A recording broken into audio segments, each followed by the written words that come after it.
Dan dulu untuk berlakon kan. Okey kan, Rahmat? Okey. Selamat sejahtera dan selamat pagi. Selamat sejahtera, Cikgu. Okey, semua duduk. Terima kasih, Cikgu. Okey, so hari ni cikgu akan fokus kepada bab toko yang seterusnya. Sebelum ni kita belajar pasal Salahuddin Ayyubi tu lah. Seterusnya cikgu akan fokus kepada Sultan Al-Fatih. So cikgu terpaksa laju sikit lah. Disebabkan sebenarnya cikgu Simai tu dia bagi tahu suruh push korang cepat sikit sampai topik tema 3. Sekarang kita baru tema 2. So tema 3 ni cikgu nak habiskan ni. Mungkin lepas next class cikgu akan terus ke tema 3 lah. Ekonomi. Ekonomi. Ekonomi kan tema 2. Kan ekonomi tema 2 kan? Ekonomi tak belajar lagi ke? Tak apa, ni cikgu akan tengok balik. Sebab pembahagian ni cikgu tak tahu pembahagian macam mana ni. Cikgu Simam pun dia tak pegang kan pembahagian cikgu dengan cikgu Amira. Okay, tak apa. So, first thing first, kita buka terus. Okay, Sultan Muhammad Al-Fatih. Ada cikgu nak tanya satu soalan. Apa yang awak tahu tentang Sultan Muhammad Al-Fatih? Paling common awak selalu dengar. Okay, betul. Penaklukan Konstantinopel. So, itu paling common lah, paling popular lah. Populis punya pandangan. Okay. Sultan Muhammad Al-Fatih ni, okay lah, cikgu akan cerita je lah. Cikgu cerita, tapi awak cuba kait-kaitkan dalam pembuatan esei. Maksudnya, masa cikgu cerita, awak cuba ambil selingan yang boleh awak letak dalam pembahagian politik, ekonomi, sosial. So, dah esei lah. Before ni cikgu dah tengok sikit-sikit esei awak. Ada yang boleh ikut, yang ada yang ikut lah, ikut yang guideline cikgu pernah bagi. Tapi yang Piagam Madinah, ya cikgu akui memang susah. Yang pernah buat Piagam Madinah susah nak ikut guideline politik, ekonomi, sosial. Sebab dia lebih kepada berfakta. Okay, so kita terus kepada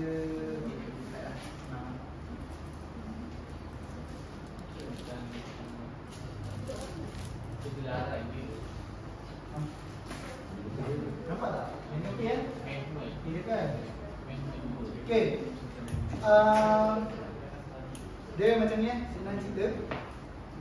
Hasrat ataupun keinginan setiap pemimpin negara Islam ni selepas kewafatan Nabi Muhammad SAW, semua kerajaan ada visi mereka untuk menakluk kota Konstantinopel. Okey, kota Konstantinopel ni diduduki oleh kerajaan apa? Kalau okey, Byzantine, kerajaan Rom Timur lah. Okey, yang diasaskan oleh raja apa? Nama dia, kenapa dia ambil Konstantin lah, Raja Konstantin lah nama dia. Raja Konstantin. Okey. So bila Nabi Muhammad SAW bersabda, kata-kata yang ni dia kata kota Konstantinopel akan jatuh ke tangan tentera Islam. Rajanya adalah sebaik-baik raja dan tenteranya sebaik-baik tentera. So ini daripada hadis riwayat Imam Ahmad. So dia memberitahu bahawa Nabi Muhammad SAW bersabdalah benda ni. Sebab tu di Madinah di hadapan para sahabat.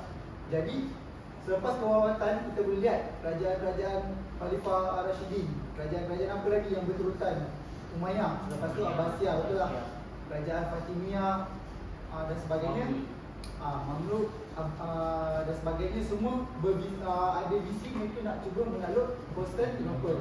So yang berjaya akhirnya kerajaan apa yang last sekali? Empayar Islam, Umayyah, dipimpin oleh Sultan Muhammad Al-Fatih. Tapi untuk pengetahuan, bukan zaman Sultan Muhammad Al-Fatih ni dia nak menawan. Sebelum ni pernah dia punya datuk dia, ayah dia. Ayah dia sebelum ni, terus Okey. Nama sebenar Sultan Muhammad Al-Fatih adalah Muhammad bin Murad. So ayah dia adalah Sultan Murad II. Sultan Murad II, pemimpin mana yang ke-6, tak silap. Bin Muhammad bin Bayezid. Okey. Al-Fatih tu nama dia ke atau gelaran? Gelaran. Jadinya gelaran tu Al-Fatih ni bermaksud pembuka. Disebabkan dia membuka kota Konstantinopel. Jadi bila awak buat esei untuk pengenalan, setiap kali awak memberitahu nama sebenar dia, terus direct kepada dia punya gelaran Al-Fatih dan berikan maksud Al-Fatih itu apa. Okey, seterusnya tarikh lahir ni just awak ingatkan dalam awak boleh letak tarikh spesifik ataupun tahun. Tapi cikgu lagi prefer awak letak tahun lah. Kalau nak ingat tarikh susah, kalau ingat 1432 je. So lokasi dekat Turki Bulgaria. Okey, dalam Turki Bulgaria dia ada nama kota dia. Apa ada nama lah? Apa nama? Neapolis. Okey, dekat kawasan tu lah. Awak boleh ingat nama tu ataupun awak ingat yang lebih mudah. Kalau awak tak boleh hafal nama pelik tu, Turki Bulgaria. Okey, itulah dia kata digelar Muhammad Al-Fatih sebab membuka kota Konstantinopel. Okey, Sultan Muhammad Al-Fatih ni dia diangkat sebagai pemimpin pada usia yang sangat muda menggantikan ayah dia. Okey, umur 19 tahun. Sultan Murad mangkatlah ketika itu sebabkan sakitlah. Okey. Pasal awak boleh ceritakan dalam pengenalan ciri-ciri dia yang positif pasal dia. Yang pertama dia seorang yang alim, yes, alim lah, biasalah kan orang-orang jadi Al-Amir ni pemimpin dia mesti orang yang alim, kuat menghafaz, seorang yang menguasai ilmu nanti akhir. Aku tahu boleh letak sikit-sikit je, tak payah banyak. Okey, lepas tu awak terus direct kepada tahun dia meninggal. Awak tak payah bagi tahun dia meninggal, awak bagi umur dia meninggal. Usia 49 tahun. Tapi kalau untuk lebih deep, dia punya reason dia ada dua. Satu disebabkan diracun oleh, katanya terminum racun oleh anak dia sendiri, Bayezid, Sultan Bayezid kan. Macam tu lah dia punya deep cerita. Satu lagi akibat gerik. Dia ada dua story. Kalau awak nak letaklah dalam pengenalan, kalau awak nak menambah pada punca kematian dia.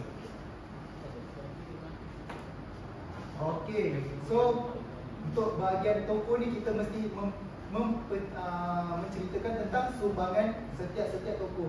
Sebenarnya Salahuddin awak dah tahu apa, Umar Al-Aziz apa sumbangan dia. So ingat ni je, tokoh je dia mesti sumbangan. Sumbangan akan ada dalam politik, ekonomi, sosial. Okey, dalam sumbangan politik pula. Ini sumbangan politik saya tu. Ini cerita dia. Ini awak boleh baca cerita dia punya story dan cuba dia dengan awak punya perbuatan isi. Tadi kita akan cuba try. Bukan buat isi lah. Saya nak akan bagi awak soalan dia Al-Fatih tu. Awak keluarkan isi dia berdasarkan pengetahuan awak. Okey, kita Muhammad Al-Fatih ni selepas dia diangkat menjadi pemimpin untuk Umayyah, kerajaan Umayyah, dia telah sebenarnya sebelum ni bukan tak ada percubaan penguasaan kota Konstantinopel, memang ada, tetapi siri-siri penaklukan tu berakhir dengan kegagalan. Pihak-pihak gereja dekat Roma, dekat Roma, Itali tu, Vatikan lah, sengaja kat area Vatikan tu. Vatikan tu dia Rom Barat, Rom Timur dekat Byzantine. Dia ada dua kota Rom, dua kerajaan Kristian. Okey, kota Konstantinopel ni dianggap paling kuat lah berbanding dekat Rom Vatikan. Jadinya sebenarnya kalau awak rasa kerajaan Kristian ni dia bersatu, sebenarnya tak. Rom Timur, Rom Barat dia sebenarnya musuh juga. Dia berperang juga, dia bermusuh. Tetapi disebabkan gerakan dari segi perang salib lah, bersirikan perang salib yang menyebabkan dua kerajaan Kristian ni dia adalah sedikit orang kata kerjasama. Okey, kerajaan Uthmaniyah ni setelah berganti siri kerajaan Uthmaniyah yang terakhir menyerang Konstantinopel ni dah banyak dah berlaku, tapi semua berakhir kegagalan. Jadi Sultan Muhammad Al-Fatih sewaktu dia menjadi pemimpin, dia membuat sedikit kajian. Dia mengkaji apa punca kegagalan. Commonly, kegagalan kerajaan Uthmaniyah ni disebabkan adalah serangan mereka terlalu direct. Maksudnya mereka menumpukan satu kawasan serangan. Okey, puncanya kekuatan pertahanan Konstantinopel tu adalah bergantung kepada Teluk Golden Horn. Pernah dengar tak? Teluk Golden Horn tu yang kawasan lalu-lalu. Okey, yang tu satu dia letak dalam besi. Kawasan Teluk Golden Horn tu kelebihan dia, okey, disebabkan kota Konstantinopel ni dia punya location dia strategik berhadapan dengan kawasan selat Bosphorus, kawasan lautan tu lah, Bosphorus tu. Jadinya penyerangan daripada kawasan pentadbiran Turki Uthmaniyah nak ke arah Konstantinopel tu mesti bergantung 100% kepada serangan arah laut. So bila 100% bergantung ke arah serangan laut, dari segi logistik memang akan kalah. Disebabkan logistik ni macam contoh kita punya persenjataan dengan makanan dan minuman terpaksa diangkut melalui kapal bukan melalui darat. Dan lagi satu, kawasan laut ni lebih mudah terdedah disebabkan kerajaan Konstantinopel ni, macam saya cakap tadi, selat apa dia punya selat Bosphorus kan, Golden Horn kan. Golden Horn tu dia punya kawasan pertahanan ada dua bahagian. Okey, kalau ajak cikgu bagi peta kan. Nampak tak peta tu? Nampak? Tu macam tak jelas sangat. Boleh kan? Boleh lah kan? Okey. Yang ni dipanggil Teluk Golden Horn. Nampak macam tandur lah sikit kan? Konon-konon macam tandur tu. Namanya Golden Horn lah. Okey, yang ni Selat Bosphorus. Kenapa dipanggil selat? Disebabkan ini laluan pertemuan antara Laut Hitam dengan Laut apa laut? Mediterranean. Yes, Mediterranean. Betul. Laut Mediterranean. Perhubungan lah. So dia panggil macam kita lah, Selat Malaka kan, perhubungan antara bahagian Laut India kepada Laut Cina Selatan. Itulah. So inilah Selat Bosphorus. Okey, macam saya cakap tadi, dia ada dua pertahanan, kawasan pertahanan dan serangan. Okey, yang ni adalah ibu kota dia, ibu kota Konstantinopel. Si ada tembok kan. Yang ni dipanggil Bukit Galata. Bukit Galata. Bukit Galata ni kawasan tumpuan pertahanan tentera. So selalunya kalau awak nampak kapal-kapal ni, inilah kapal-kapal tentera Uthmaniyah. Ni kapal-kapal penyerangan dia. Kegagalan mereka disebabkan lokasi lah, lokasi penyerangan mereka. Saya buat. Siapa-siapa nak sumbangkan darah saya berjumpa? Bukan ikut kelas ke? Sebab sekarang semua dah pergi dan hampir dah semua dah siap. Semua dah siap? Macam ni awak, sanggup tak muda-muda awak? Jadi ni Selamatkan awak. Kalau saya simpan darah saya. Ada tak? Ke tak pernah buat? Try lah rasa. Try lah rasa. Adik takut? Takut ke? Sakit kan? Awak tu simpan. Tak nak? Syam? Tak nak? Dia bila darah.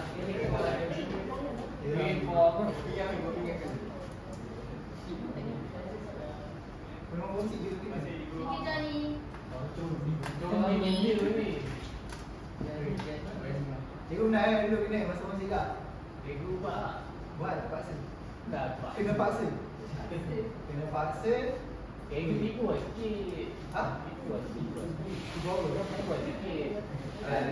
nak sendiri dulu. Kan tu macam kau buat. Sebenarnya dia takut. Sudah dah. Masa lepas habis dia mendarah, cikgu pingsan. Kalau dia kena tengok darah, sampai dia orang beli darah. Sampai sekarang. Sampai sekarang dia takut. Dia takut gigi di hospital, malah lagi. Menakutkan jarum tu boleh bunuh orang. Sakit kan? Hari tu dah betul lah tu lah. Tak bagi tak, cikgu boleh bawa darah. Dari jauh, cikgu boleh bawa. Boleh bawa darah. Kata cikgu tak suka. Macam minum kayu kan? Kalau dah bau tu dah boleh sentuh. Bau tu cikgu dah rasakan lagi. Bawa darah macam mana? Bawa darah macam mana? So yang ibu besi. Yes. Sebab dia kan daripada darah kita ni Zat besi je. Zat besi, yes, betul. Lepas tu kalau orang kata kalau kurang darah makan keram. Kurang sel darah merah makan keram. So benda keram tu kan ada Zat besi banyak keluar darah putih tu. banyak bahaya. Tak, saya dah kebayang. Ya, awak ada ni. Tak ada. So, Kan saya selalu pergi fikir beli beli. Fikir dia beli. Kalau ada orang putih banyak sih buat putih. Tengah ni. Tak. Tak. Kalau darah putih macam mana? Cerita darah putih ni. Nanti dapat leukemia. Nanti dapat leukemia. Ya betul. Leukemia. Nanti leukemia. Leukemia tu kira kurang ni lah sel, kurang sel darah merah lah boleh. Tak lah kalau jadi gol. Itulah. Kalau dibayar cik nak. Apa kita donor TV darah kot. Ini senang nak dapat darah. Okey, back story je lah. Nanti petang kita fokus kepada isi. Okey. Ini awak boleh lah habis story cikgu. Awak boleh rekodkan isi awak. Dia ikut cerita. Okey. Bila zaman perang Sultan Muhammad Fatih ni dia dah detect bapak dia pun dua punya strategi penyerangan tu tak efektif sebab dia arah lautan saja. Okey. Waktu tu juga Konstantinopel ni saya tak ingat raja apa yang perintah, tapi bukan Konstantin tu yang first raja. Kita ingat nanti awak try cari Google apa raja yang sewaktu Sultan Muhammad Fatih serang. Try je Google, cari. Tu awak kena ada nama tu sikit okeylah untuk point awak punya fakta. Okey. Penyerangan ke arah Konstantinopel ni tempoh yang agak lama juga sebenarnya. Sultan Muhammad Fatih ni dia mencubalah pelbagai serangan. Sebagai contoh, satu inovasi yang baru dicipta oleh Kerajaan Uthmania adalah penciptaan meriam. Okey. Meriam ni benda yang sebenarnya dicipta oleh Kerajaan Islam. Yang pertama sekali memperkenalkan meriam. Meriam Kerajaan Uthmania ni bukan meriam yang awak tengok kat makro Hotel Formosa yang kecil itu kan. Meriam yang Kerajaan Uthmania ambilnya ni sangat besar. Sangat besar. Berapa kaki yang nak anggarkan? Nanti awak Google je. Saya memang saya tak berapa ingat berapa kaki, tapi sangat besar. Sebab dia macam ni tau. Dalam satu kapal tu satu meriam. So awak agak lah berapa besar. Betul. Saiz dia. Dia panggil meriam agung. Dia ada meriam yang biasa, satu lagi meriam agung. So dia bergantung lah. Saya meriam agung tu memang kat dalam kapal. Meriam yang biasa yang awak tak cerita pirate tu dia ada juga lah, tapi dia bahagian side. Meriam agung tu dia hadapan. Yang paling besar. Dia sangat besar. Meriam agung ni dia guna untuk memecahkan ni tembok. Ni tembok. Kalau awak pergi, kalau kata ada rezeki awak, wajib lah awak dah habis belajar kan. Selalunya budak dah habis belajar ni duit dia banyak. Kan dapat duit DTL, dapat duit beasiswa, dapat duit dia banyak kan. Nanti kalau awak one day lah, kalau awak nak pergi Turki tak mahal sebenarnya. Sebab dia punya currency rate dia lagi rendah daripada Indonesia. Cuma yang mahal tiket flight dia je. Flight ke sini ke sana dalam 700 ke 500. 500 pergi, 700 ke 800 pergi balik. Ya, Tak silap saya. Saya pernah, tapi saya pergi dulu, pergi dengan ejen ada Rusia. Under Travel saya pergi. Sebelum dia macam saya punya ni, saya ikut transit. Pergi Turki baru pergi Madinah. Umrah transit lah. So meriam yang besar digunakan untuk memecahkan tembok ni. Okey, waktu pemecahan tembok tu sebenarnya dia affected tau. Tembok ni memang berpecah. Cuma untuk kapal tu orang kata landing kan, mendarat berlabur dekat kawasan dataran tu dia susah disebabkan satu dia memang tak ada ni lah pelabuhan lah. Sebab kawasan pelabuhan yang dekat kota Konstantinopel ni memang dalam ni Gondwana ni. Dalam Gondwana, tapi macam kawan cerita tadi, kat kawasan Gondwana ni ada satu rantai besar. Kalau aku pergi sana masih ada lagi museum. Rantai tu memang cukup besar. Rantai besi. Rantai besi ni memang nak menyekat kapal. Dia macam pagar lah, pagar tu. Dia menutup laluan kapal. Okey. Seterusnya bila kegagalan serangan dari kapal, Sultan Muhammad Fatih ni dia nampak kawasan pertahanan yang agak longgar sedikit ada di kawasan Bukit Galata. Kalau awak tengok pun kat Bukit Galata ni, dia berfokus dekat sini je. Kawasan ni je, kubu pertahanan dia. Dia tak fokus kat sini. Awak nampak tak ada tentera-tentera ni kan? Ni Uthmania lah. Dia senang cerita base camp dia kat sini. Ni base camp dia. So melalui base camp dia ni, pada waktu malam sebelum perlawanan kota Konstantinopel, Sultan Muhammad Fatih ni dia memikirkan satu idea lah. Idea orang kata luar daripada jangkaan Malaysia. Apa idea dia? Yang awak pernah dengar? Naikkan kapal atas bukit. Okey, membawa kapal-kapal yang kat laut ni naik atas bukit ni, keluar kat sini. Macam mana dia buat? Kayu. Okey, pernah tengok kali balak kan? Yang bulat-bulat tu kan? Dia letak bawah kapal tu, tolak, tarik, saya tarik. Macam mana saya nak buat? Saya nak bagi bayangan sikit kan? Okey. Okey, ni kapal kan? Nak ni kapal lah. Okey, ni kayu balak tu kan? Dia buat macam ni je. Ni orang tarik ramai lah tarik. Okey, pasal awak fikir kan mesti macam mana dia boleh bergerak berterusan kan? Bila dia dah ke depan, ini kan dah terlebih kan? Dia letak belakang. Dia tukar-tukar. Macam tu dia buat. Dia tukar. Tapi tak silap saya dia macam ni tau. Dia banyak. Ada kapal belakang, diikat. Macam tu. Cara dia bawa. Tak silap saya dia bawa dalam 70 buah kapal. 70 buah kapal satu malam. Dalam satu malam saja. Dia bawa, dia angkut sampai bukit, dia lepas, dia keluarkan dalam ni. Waktu malam, golongan-golongan apa yang orang-orang kota Konstantinopel ni, dia ada macam orang kata mungkin ajaran juga dalam agama dia. Waktu malam, dia bukan ajaran agama. Senang cerita, zaman orang dahulu berperang, waktu malam memang bukan waktu berperang, malam lah waktu rehat. Sebab tu kalau tengok malam-malam, dia orang kadang-kadang bila dah siang kan, sampai maghrib dah perang, malam bakar, masak-masak kan, borak. Macam tengok movie kan, movie drama-drama perang. Kan itulah zaman dulu. Zaman sekarang lain, zaman sekarang macam 24 hours kan, tak kisah kan. Zaman dulu dia ada macam tradisi. Macam awak pernah dengar juga kan, kalau raja bertemu dengan raja tak boleh membuka hubungan. Dia mesti macam ada gentleman agreement. Gentleman lah, gentleman agreement. Dia jumpa di depan-depan. So bila dia dah bawa kapal tersebut, dia Okey, apa yang tadi ada kat benda ni? Tak kan? Okey, macam saya cakap tadi, strategi penyerangan asal daripada dulu lagi, bahagian laut semua tak berkesan. So bila tak berkesan, sebabnya reasonnya mereka tak dapat menguasai kawasan satu dataran. Kalau awak tengok dalam tembok ni, tak ada dataran, betul tak? Untuk kapal ni mendarat, semua macam ni, terbiar. Cara mereka nak berlabuh satu je, dalam perderuan. Okey. Yang kedua, rantai ni lah macam biasa.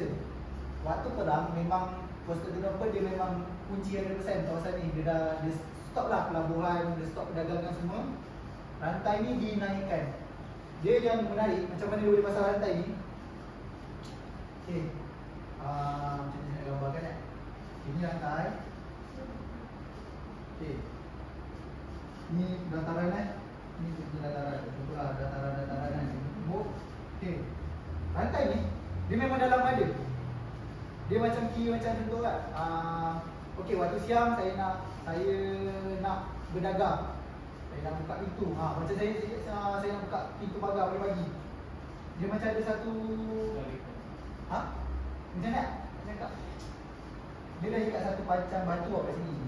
Awak tahu tak macam level Level kan? Okey, masa bila kalau dia buka, dia nak buka gate, benda ni akan jatuh ke dalam. Dia turunkan benda ni, dia tolak sini ke sini. Benda ni ke sini, rantai ni akan kenduk ke kedua. Kenduk. So dia jatuh ke dalam laut. So dah malam, dah habis dagang, dia tarik lagi. Macam itu. So dia akan tegang. Ni atas laut. Tapi waktu perang, dia memang tetap. Dia macam level lah, level. Kalau awak ni kan, sebut rendah apa, rendahkan dia, benda tu akan kedua. So kalau dia nak tutup, tarik, awak akan jaga dia tegang kan. Konsep level lah, dia guna konsep level. So macam tu lah. Tapi waktu perang ni memang dia 100% close lah benda ni, tarik. Okay, bila serangan laut tak menjadi, dia punya strategi dia, benda yang paling mudah untuk dia tawan sebenarnya dalam ni. Disebabkan apa? Kota luar ni, tembok luar ni, kalau awak nampak lampu besar semacam, kota ni, tembok luar ni memang dia tebal tau. Dia gabung. Dah, saya kira. Laju. Tak boleh. Kenapa? Kenapa tak boleh? Tak dapat. Kenapa tak lepas? Behai. Oh, tak boleh lah. Yang dia nak darah yang berbuah tak sakit, bersih. Lepas tu dia tak boleh demam, tak boleh ada sakit-sakit lah. Waktu sekarang. Selesema juga. Kesemua pun tak, dia nak darah yang pure je, memang power lagi. Okay, so tembok dalam ni, dia tak setinggi tembok yang luar. Saja je. Kalau awak tengok gambar yang sekarang Google kan, kota yang apa, tembok yang masih tinggal tu sebenarnya kat bahagian dalam ni lah. Tembok-tembok yang tinggal. Dia tembok ni macam tembok, dia tembok rendah. Tembok pintu masuk dia.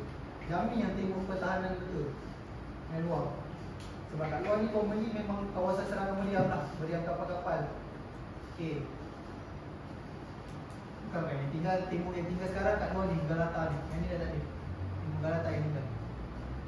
Yang ni dah buat macam-macam lah.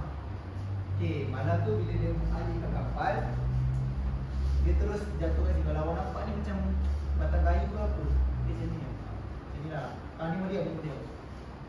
Dia turunkan kapal kat sini. Dalam 70 buah kapal, semua menghadap kawasan ni. Okey, lagi satu kenapa dia meriam kat sini. Satu lagi, tentera Uthmaniyah perlu menawan ni tembok Bukit Galata ni. Bukit Galata ni adalah kawasan yang paling tinggi dekat kota Konstantinopel. Kat sini yang boleh nampak keseluruhan kota. Dia konsep dia sama macam awak pernah dengar tak? Tentera Jepun nak serang Singapura, dia tawan bangunan Sultan Ibrahim. Dia naik istana Sultan, tengok daripada atas. Dia guna konsep macam tu. So kat kawasan ni high point, so dia boleh tengoklah apa ada dalam kota Konstantinopel. Kalau tak sebab tu dia ada benda ni, macam meriam ni, dia tawan sini dulu. Pada waktu yang sama. Waktu ni orang Konstantinopel baru bangun tidur kan, bangun subuh. Tak tahu bangun subuh, bangun pagi macam tu. Dia punya raja tak silap saya pernah dengar. Ni cikgu saya cerita kot, dia pernah bangun. Bila buka je pintu istana, dia terkejut. Ada kapal 70 buah kapal betul-betul menghadap depan istana, tingkat istana dia. Dia macam kita terkejut lah. Satu benda yang dia tak percaya. Yang dia tak percaya lagi ialah dia macam mana rantai yang dia tengok tu masih tegak, tapi kapal dah ada dalam. Tu dia macam pelik sikit lah. So bila dah tamat perang tu baru tahulah rupanya cara kapal tu menyelundup melalui dia orang tarik naik atas bukit turun ke situ, luncurkan ke bawah. Okey. Bila perang-perang semua macam biasalah, bila dah tawan Golden Horn ni memang habis menang. Okey, tentera Sultan Muhammad Al-Fatih ni tempat pertama bila dia masuk kota Konstantinopel, apa tempat pertama yang dia pergi? Okey, betul. Masjid Hagia Sophia. Masjid tu sebelum menjadi masjid dia adalah gereja orang Domino. So sekarang ni dia dah jadi masjid lah. Kalau awak tengok kan. Tapi dia punya Tu ada lagi. yes, betul. Dia punya ukiran-ukiran dinding dia masih ada lagi. Dia tutup dengan kain putih kan? Betul. Dia okey, kalau awak nak letak dalam semangat, awak boleh cakap Sultan Muhammad Fatih ni seorang yang bertoleransi. Bertoleransi boleh, ataupun awak letak kebebasan agama, itu fakta. Sultan Muhammad Fatih semangat dia adalah memberikan kebebasan agama kepada masyarakat Konstantinopel untuk mengamalkan agama masing-masing. Disebabkan walaupun Sultan Muhammad Fatih ni dia menawan kota Konstantinopel, golongan-golongan Kristian yang dekat Konstantinopel tu tidak dipaksa untuk menukar agama. Malah kat dalam kota Konstantinopel tu bukan Hagia Sophia je gereja, ada banyak lagi gereja-gereja lain. Cumanya Hagia Sophia tu disebabkan saya tak tahu apa simbolik unik kenapa Hagia Sophia tu ditukar kepada masjid. Mungkin disebabkan mungkin disebabkan dia ni saya punya ni lah, saya punya fact saya. Gereja-gereja kat kota Konstantinopel tak sebesar Hagia Sophia. Atau Hagia Sophia dia macam orang kata simbolik kota. Kan kalau tengok design dia macam dia paling menjelah. Kota tu mungkin that's why dia menukarkan benda tu kepada masjid. Tapi dia tak melarang orang Kristian untuk masuk Hagia Sophia. Dia tak melarang. Boleh masuk tapi dia tak boleh mengamalkan itulah agama lah. Tak boleh beribadat. Tak. tak bolehlah beribadat untuk menghormati semua kita. Just saya rasa Hagia Sophia tu dia ada buat sedikit penawar. Okey, Hagia Sophia kalau awak tengok yang current ada menara. Sebelum ni dia tak ada menara. Menara tu ditambah untuk menunjukkan ciri-ciri masjid ni. Betul. Sebab kita kena faham konsep ada menara, setiap masjid kenapa ada menara adalah untuk melaungkan azan. Saja sebenarnya. Simbolik lah, simbolik ada. Tapi kalau sekarang kat Turki Hagia Sophia dah ada kembar dia masjid. Masjid biru. Dia design sama, hampir sama.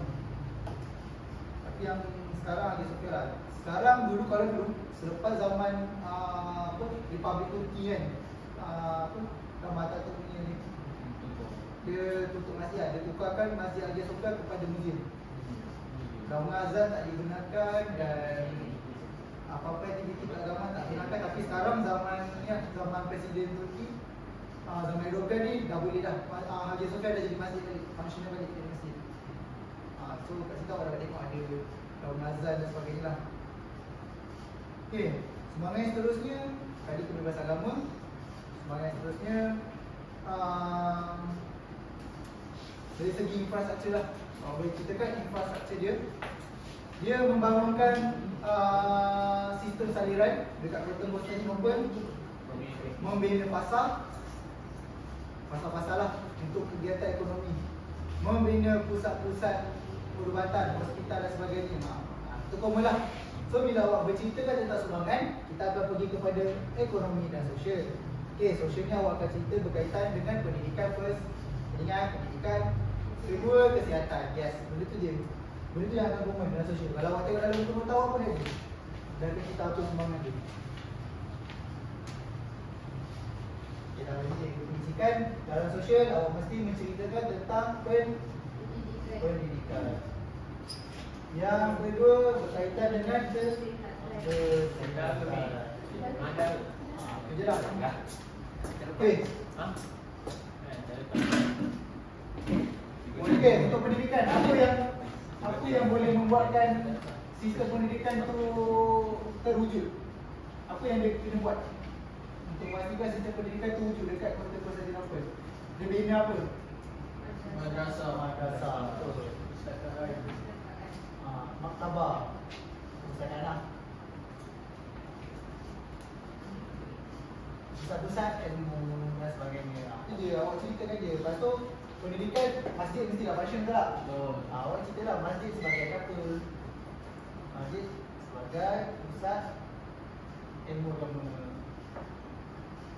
Okey, lepas tu kesihatan apa dia buat? Apa dia? Okey, hospital lah, dia buat hospital. Apa yang dia buat? Dalam kesihatan, kalau awak tak tawarkan perubatan cuma. Okey, betul. Perubatan cuma.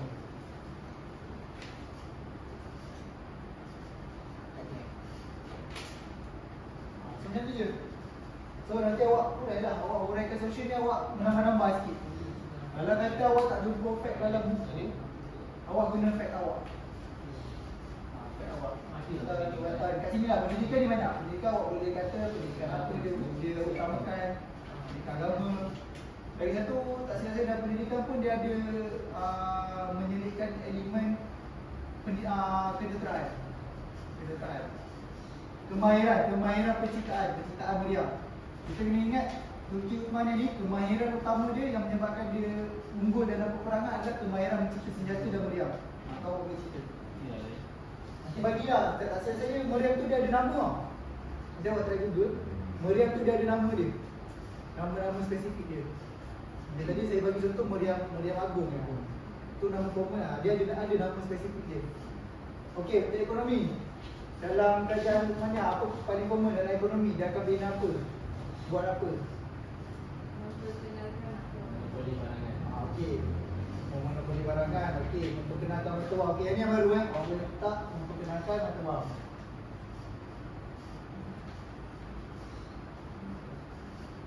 Okey, kenapa memperkenalkan mata wang? Reason ni apa? Paling logik. Okey. Ada? Adalah siapa yang Okey, kita ada lawan luar sebab untuk memudahkan pengurusan perniagaan. Ini kalau yang belajar ekonomi tahu kan nak macam mana ayat-ayat ni kan. Yang cakap ekonomi. Yang Indonesia tu. Tahu benda tak ada. Kenapa? Awak tulis je lah menggunakan mata wang disebabkan untuk memudahkan urusan perniagaan. Lagi satu, kenapa nak kena buat mata wang kerajaan Uthmaniyah tu sendiri? Apa yang dia nak tunjukkan pada negara-negara lain? Sumber kedaulatan. Nak tunjukkan kedaulatan dia lah. Nak menunjukkan keunggulan kerajaan. So, negara yang ada mata wang sendiri maknanya hebat lah. Kan? Betul tak? Nak je awak nak explain. Awak just cari benda fakta. Awak menambah awak punya idea sendiri. Lagi apa dalam ekonomi dia buat? Apa lagi? Monopoli barang tu macam mana? Beli barang dalam konsumsi. Okey, kalau awak nak letak monopoli barang, ya? Susah nak explain kan? Tahu ke tak? Ekonomi kan. Dah buat. Okey, dia ada, okey, waktu dia tawan kota Konstantinopel ni ada tak dia ceritakan tentang berkaitan dengan tanah? Okey, apa dia buat dengan tanah tu? Pemilikan tanah. Okey, pemilikan tanah, biasalah. Kan awak dah tahu kan kerajaan-kerajaan sebelum ni, tanah tu dia nak buat apa? Mengambil pemilik apa? Mengambil pemilikan tanah. Pemilikan tanah. Monopoli pemilikan tanah. Monopoli. Silap saya dia kerajaan Uthmaniyah yang ambil tanah tu lah. Kemudian dia tanah tu dia bangunkan, hasil dia ambil. Pemilikan tanah menjadi milik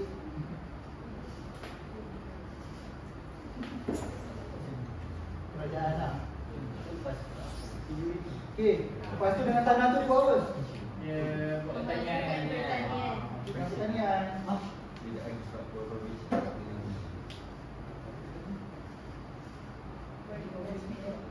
Industri lah. Awak cerita je, tambah je. Industri, okey, kalau kata awak nak cerita, okey, pertanian formula awak dah tahu kan, dia tanya apa kan. Okey, bila awak kata selitkan industri, apa industri contoh awak nak bagi? Memang bilang. Senjataan. Senjataan. Kunci senjata. Kunci kan, dia mahir dalam perbuatan meriam. Senjatalah.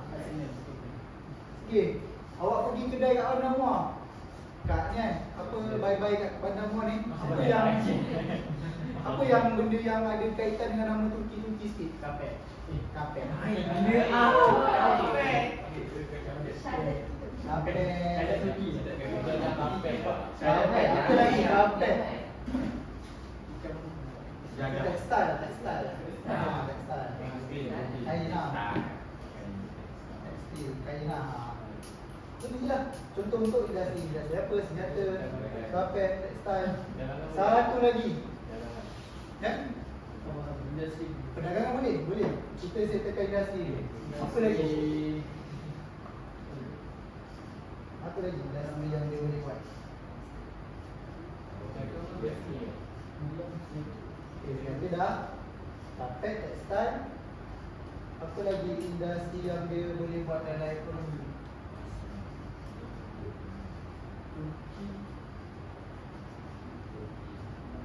Cuba fikir. Apa yang awak nampak logik sikit kat dalam Uthmaniyah ni?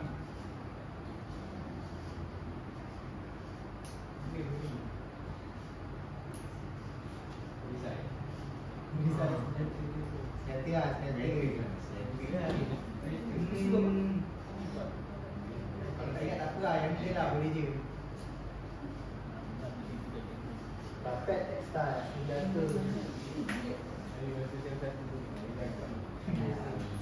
Dia apa yang membuatkan diorang ni suka berdagang? Apa benda yang jadi untuk perdagangan? Produk tempatan. Apa yang okey, saya bagi nanti Okey, cuba fikir Okey. Jadi dah Raja Uthmaniyah ni dia dah maju dalam senjata, dia dah ada apa tekstil, kapet. Macam mana dia nak buat benda tu? Benda-benda tu keluar tu Kapal. Perkapalan. Perkapalan. Kalau awak pernah tengok gambar, kapal-kapal Turki ni besar. Betul lah. So, design dia pun pelik. Design dia lain. Dia bukan macam kapal awak tengok kapal yang dekat Melaka kan, kapal Turki tu kan. Bukan. Design dia lain. Awak akan tahu tu kapal Turki. So, dia maju dalam industri perkapalan. Okay, yang last kali tadi apa? Perdagangan awak cerita je lah. Perdagangan apa dia buat? Dengan apa? Rempah tak? Rempah dia India. Okay, perdagangan ni senang cerita, awak tak payah cerita dia dagang apa, awak just cerita dia punya lokasi strategik ke tidak? So dia sesuai untuk aktiviti perdagangan dan pelabuhan. Kenapa dia strategik? Sebab pelabuhan dia terletak Okay, apa tadi tempat-tempat yang saya sebutkan tadi? Lagi satu yang paling penting, Selat Bosporus. Selat Bosporus. Selat Bosporus awak ceritalah dia perhubungan tak ada apa dan apa. Dia macam lawan lah. Tahu kita dengan apa Mediterranean kan? Itu dia awak cerita dalam perdagangan pelabuhan. Satu lagi fakta unik, kota Konstantinopel ni dia berada dekat Asia ke Eropah? Apa dia bahagian Asia dia sebahagian separuh. Betul, dia separuh. Kota Konstantinopel ni dia satu Eropah, satu Asia. Satu kalau kita tahu sebab tu gelaran Istanbul ni dia panggil kota dua benua. Kota dua benua. Sebab yang memisahkan memisahkan benua Eropah dengan benua Asia.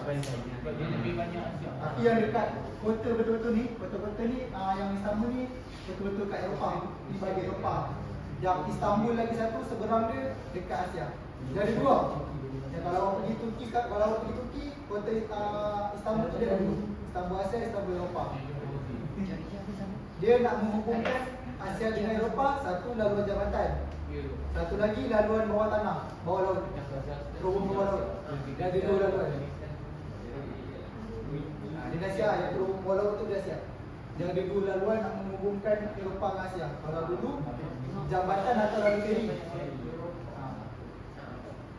Okay, ekonomi center, okay, kita pergi politik. Okay, macam politik tadi pembukaan ya. Kota Konstantinopel. Pembukaan Konstantinopel ni awak cerita lah. Dia kena banyak politik ni awak, dia tak banyak point, tapi dia banyak pada huraian dan cerita. Macam tadi lah kan, macam mana strategi perang dia dan sebagainya. Masukkan je lah balik dia punya strategi perang. Yes, masukkan. Cikgu kalau undang-undang menerapkan undang-undang syariah. Boleh? Apa? Boleh? Sebab kan kita tahu kan kat kota Konstantinopel tu dia punya cara pemerintahan dia berasaskan daripada kaedah-kaedah orang-orang Kristian lah kan. So boleh je cerita dekat dia mengubah lah, maksudnya bila kita bawakan je lah senang cerita. Bila kerajaan Islam dia menawan sesuatu kerajaan yang bukan Islam, dia mesti akan menyelit elemen-elemen Islam. So bercerita dari segi pentadbiran pun sama, dia selitkan secara pentadbiran gaya Islam. Pentadbiran secara Islam tu boleh masukkan syura ke boleh. Memang dia akan masukkan. Sebab kita benda yang syura, musyawarah apa semua tu, memang benda tu based dalam Al-Quran. So memang kalau kerajaan Islam dia mesti akan bawa benda tu.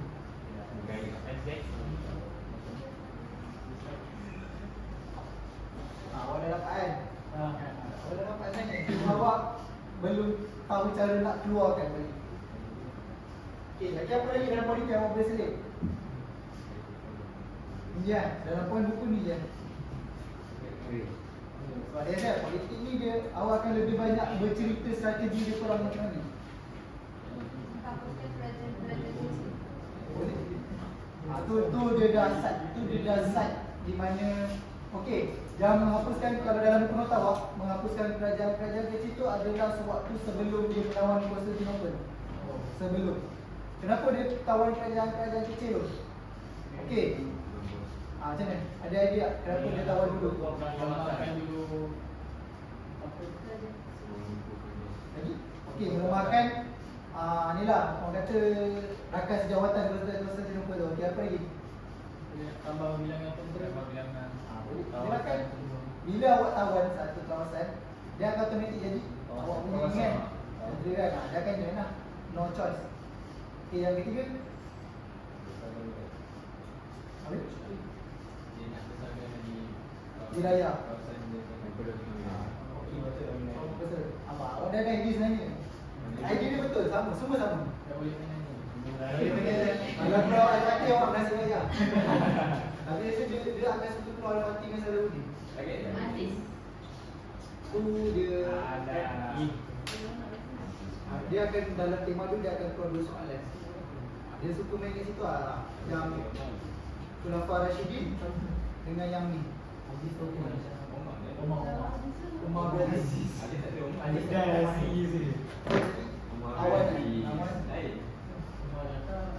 Ada dapat dulu. Oh, Akram Abdul. Abu Bakar Siddiq. Kita nak tengok. Aku boleh jawab. Okey, macam tadi awak huraikan kan, menawan kota-kota kerajaan kecil. Okey, awak kena tahulah contoh-contoh kota dia, kota apa kerajaan kecil yang ditawan. Albania. Banyak. Okey, dengan negara sekarang lah. Okey, kalau awak tak ingat nama sebetul-betul tu, awak letak je negara-negara Balkan. Balkan. Tu kawasan-kawasan Balkan lah, Bosnia, Albania, Serbia dan sebagainya. Itu semua Balkan. Hungary ya. Itu semua kawasan-kawasan Balkan. Kawasan Balkan tu, Konstantinopel ni atas sikit daripada Turki. Kalau awak tak ingat, nama-nama kecil tu awak letak je terus negara-negara Balkan. Yes, Balkan. Ingat dulu. Ha? Ingat dulu. Boleh. Asalkan awak ada contoh. Contoh penting. Macam awak dah semalam juga bila dah ajar cara nak apa macam mana skema pemakaran kan. Fakta, kalkulan, apa lagi satu? Komunikasi. Penegasan lagi kan. Kata bahasa. So macam tu lah. So awak dah tahu lah ni politik dia, ekonomi, sosial. Okay, so kalau next kelas petang ni kan, saya punya strategi saya tak akan suruh awak buat esei. Tapi saya akan bagi soalan untuk filter soalan, awak keluarkan isi dia. Itu je. Sebab saya rasa kalau awak salih-salih, awak bukan ingat apa nampak awak salih. Pun kalau saya nak nanda pun saya kata, ni dah akhir dah ni. Saya nanda. Betul. So saya akan bagi awak fokus pada cara keluarkan isi. Nanti saya akan cakap. Pengenalan boleh? Okey, jadi saya punya strategi lah. Keluarkan isi dulu. Okey, dah settle. Saya akan pilih untuk dia buat pengenalan dia. Tapi secara bercerita.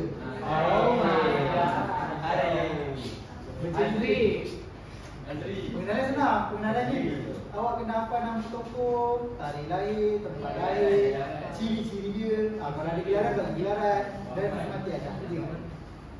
Selain ciri-ciri dia, ciri-ciri dia awak pertama, dia seorang alim, seorang tu, seorang ni. Awak dah tahu kan? Seorang alamin ni dia mesti ada ciri-ciri yang memang ciri-ciri nafas. Orang-orang kata apa, ciri-ciri yang baik lah. Jangan masukkan tu, jangan. Jangan masukkan. Tapi amanah apa?